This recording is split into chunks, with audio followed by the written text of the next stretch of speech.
Patricia Islas of Team Islas, and I'm going to demonstrate how to apply the single stroke roll to the keyboard percussion instrument. Now, the single stroke roll is basically a continuous alternating sticking of right, left, or left, right that is essential for any percussionist to master.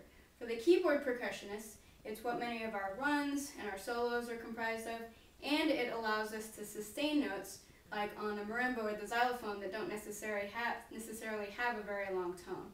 For many younger players, the single stroke roll is often overlooked because of its simplicity, but through its simplicity it allows us to focus our attention on very specific skills that we can apply and make the single stroke roll better, but that we can also apply to many of the other major rudiments.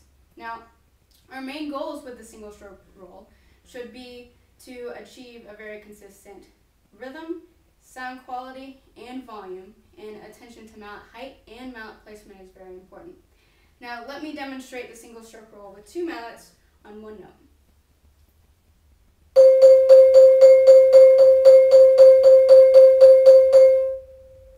So when playing the single stroke roll, we need to first think about the rhythm and make sure that it's consistent, evenly spaced, and doesn't slow down or speed up. Next, that the stroke that we're using, I know it as the piston stroke, starts and ends at the exact same height every single time with both hands, and that the velocity of the stroke, or the speed of the stroke, stays the same to maintain a consistent volume. The last thing we need to focus on is exactly where you place the mallet heads with both hands. I've known a lot of younger players who feel the need to split their hands up on a bar because they're afraid that their mallet heads are going to run into each other. But if you're using an effective piston stroke, you won't really run into that problem because your mallet heads will get out of the way of each other.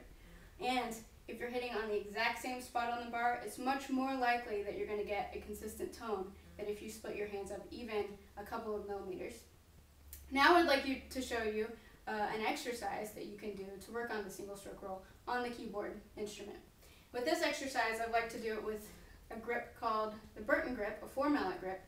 And with this grip, it adds another level of things that we have to think about because of the technique that you have to use. Typically with the Burton grip, you use the inside mallet in your left hand, the number 2 mallet, the outside mallet in your right hand, the number 4 mallet, to play 2-note passages. Both of those mallets use different techniques in each hand, so we have to maintain the same volume and the same stroke even though using different techniques. So this exercise, I'm going to play in the key of C, starting on note C, ascending and descending the scale with my right hand, descending and ascending the scale with my left hand, always returning back to C.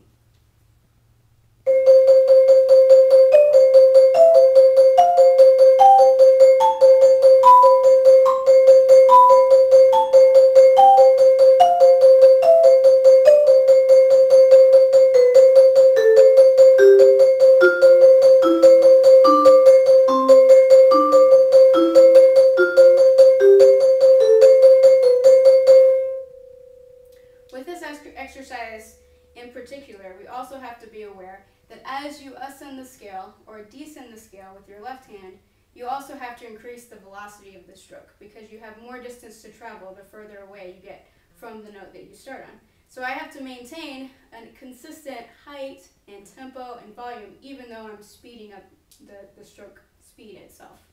I'll play it one more time for you.